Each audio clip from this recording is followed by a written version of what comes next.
everyone. We are Quaranteam, Team 35. My name is Heather Rainey, and I'll be presenting today. And our topic is, how did COVID-19 start?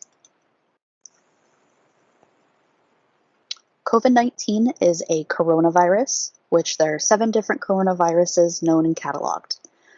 The first 4 were initially discovered in the 1960s, and they are called 229E, OC43, NL63, and HKU1. These 4 caused common colds, the influenza pandemic, and also rare respiratory infections. Next, we have SARS-CoV, which stands for Severe Acute Respiratory Syndrome Coronavirus, as well as MERS-CoV, the Middle East Respiratory Syndrome Coronavirus. And last, we have SARS-CoV-2, also known as COVID-19, which COVID-19 stands for Coronavirus Disease 2019.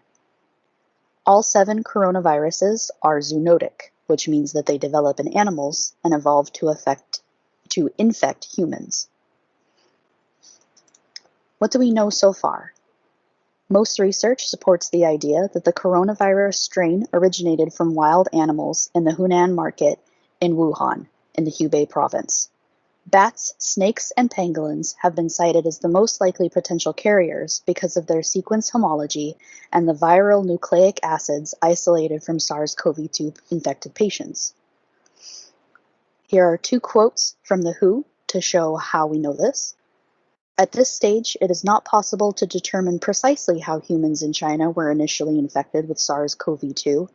However, all available evidence suggests that SARS-CoV-2 has a natural animal origin and is not a manipulated or constructed virus. SARS-CoV-2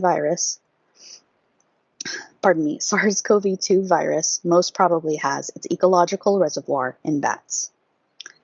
So far, all SARS-CoV-2 isolated from humans are closely genetically related to the coronaviruses that is isolated from the bat populations, specifically genus Rhinolophus.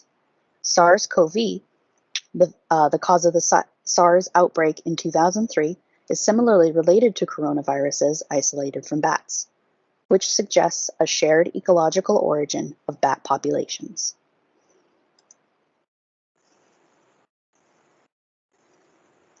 To go over some of the history of what happened leading up to the COVID-19 outbreak, we have a timeline here of the events of the initial SARS outbreak that happened in China. In November 2002, the first atypical case of pneumonia in Guangdong in South China is considered to be the first SARS case reported. Later, in March of 2003, on March 12th, the WHO reports an unknown pneumonia in Hong Kong, Vietnam, and China. A few days later, on the 15th, the CDC names the illness SARS. On the 24th, they discover that a new 5th coronavirus is causing the illness, as opposed to the original 4 that we listed before. And on the 29th, the US set in bans and quarantines on travel from China, Singapore, and Vietnam. In June, the last 18 SARS cases in Beijing began to recover, ending the pandemic. So it's very short. In July, the CDC removed travel alerts from China and all other Eastern countries. In December, the WHO collects global reports on SARS, and there are only 8 confirmed cases in the US. And in October in 2012, a decade later, the NSARP declares SARS a select agent, which a select agent is a virus, bacterium, or toxin that poses a severe threat to public health and safety. Now, during that same year, there was the MERS outbreak occurring. In April 2012, the first cases of MERS developed in Jordan. In June of 2012, MERS-CoV was identified as a virus, the 6th coronavirus. In September, Saudi Arabia reports MERS globally, and the first initial case outside of the Middle East was reported in the UK, which was from a person that had traveled from the Middle East to the UK. In May 2013, they formally named the disease the Middle Eastern Respiratory Syndrome, also known as MERS. In 2014, a year later, 1,300 cases are tested in the US, and only 2 of them are positive. In May of 2015, the Republic of South Korea, has a massive outbreak of 186 cases, the first outbreak since the initial one in 2012. And in July of 2015, the MERS outbreak in South Korea ends due to strict public safety and education on the disease and how to avoid it. In 2020 and 2021, 65 new MERS cases were reported in Saudi Arabia, including 20 deaths from the disease. So not only are we dealing with COVID-19, we also still have MERS that we're trying to take care of. To give you an idea of some comparisons between the 3 main coronaviruses, all 3 of them are airborne and surface spread. All 3 cause the same common symptoms of fever, chills, headache, respiratory issues, and cough.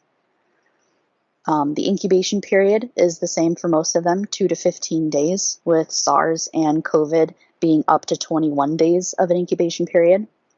All 3 of them, if left to escalate, will cause pneumonia, which can lead to death. And the zoonotic development is also very similar as well. SARS began in bats, transferred to civet cats, and then to humans, which civet cats are still to this day banned from any kind of worldwide import. MERS is believed to have started in bats, but it is still not completely confirmed as we're still learning more information about it. Was transferred to camels, which transferred to humans. And COVID-19 began in bats. We're still trying to identify the middle carrier animal and was somehow transferred to humans. Here are some more comparison statistics. Cases worldwide for SARS, 8,422. For MERS, 2,519.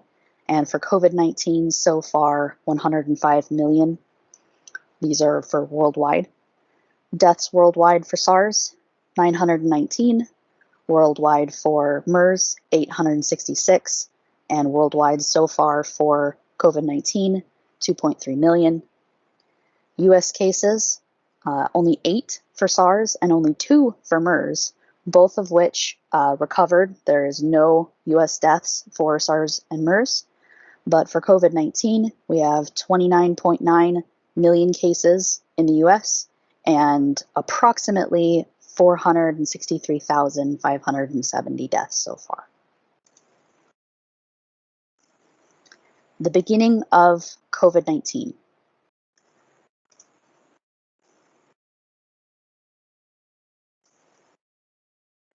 Beginning in 2019, China's reaction was varied when it came to the outbreak of COVID-19. Because of their history with the SARS outbreak, they took many different decisions. In December 1st of 2019, the first case appeared in Wuhan, China. They were hospitalized as a strange pneumonia, similarly to the first outbreak of SARS. On December 12th, the cases were traced back to the Hunan seafood market.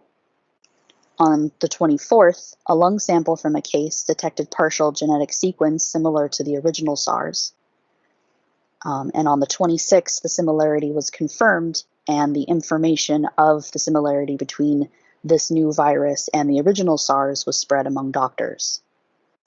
On the 30th, a few days later, Chinese ophthalmologist Li Wenliang warned his family and friends and is considered to be one of the first people to spread news of COVID.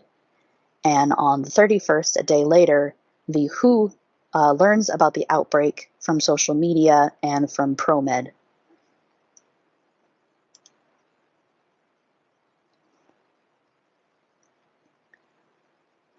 Beginning at the dawn of 2020, Wuhan police reprimand doctors that leak COVID information to the public and label them rumor mongers. The WHO begins emergency conference calls with China. On the 3rd, the WHO is notified that China has identified 44 cases of viral pneumonia. On the 7th, President Xi Jinping claims epidemic response instructions were issued. The details of said response were not made public. A day later, the first case outside of the Hunan market is identified. On the 10th, hospital respiratory departments become full, and hospital workers are told to stop wearing masks and to stop talking about the virus. On the 11th, WHO announced new cases had stopped, and within hours, China's CDC shared the genetic sequencing of COVID. On the 20th, Chinese government acknowledges that the virus is still spreading from human-to-human contact. And on the 23rd, Wuhan finally goes into lockdown. So now we'll take a look at how some of the different countries around the world have dealt with COVID-19. In China, the first person known to have fallen ill due to the new virus was in Wuhan on the 1st of December 2019. On January 23rd, 2020, a quarantine on travel in and out of Wuhan was imposed in an effort to stop the spread of the virus outside of Wuhan. Flights, trains, public buses, the metro system, and long-distance coaches were suspended indefinitely. Large-scale gatherings and group tours were also suspended. By January 24th, 2020, a total of 15 cities in Hubei, including Wuhan, were placed under similar quarantine measures.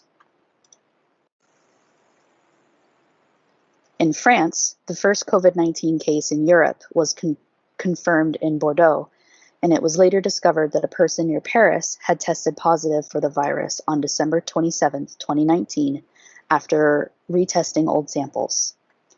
From August, there was an increase in the rate of infection, and on October 10th, France set a record number of new infections in a 24-hour period in Europe, with 26,896 cases recorded. The increase caused France to enter a second nationwide lockdown on October 28th. In Ghana, the first 2 cases of the coronavirus disease were confirmed on March 12, 2020, when 2 infected people came to Ghana, one from Norway and the other from Turkey. On March 15, 2020, at 10 p.m., President Nana Akufo-Addo planned all public gatherings, including conferences, workshops, funerals, festivals, political rallies, church activities, and other related events to reduce the spread of COVID-19 at a press briefing on the state of COVID-19.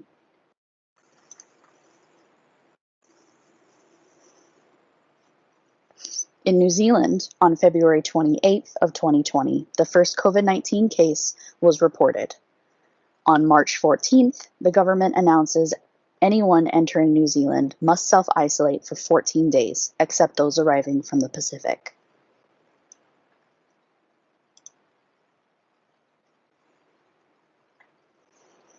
And for the United States, on February 2020, the first 6 confirmed deaths in the United States were reported in late February in the Pacific Northwest state of Washington. On March 8th, there were 22 U.S. deaths and over 500 reported cases. On March 13th, President Trump declares a national emergency. On the 15th, the CDC declares no more than 50 people should be gathering at a time in the U.S. And on March 17th, schools began to go online. And here is a chart for the different state-mandated stay-at-home orders by the date of implementation. So rather than it being a nationwide order that was set, it was done state by state.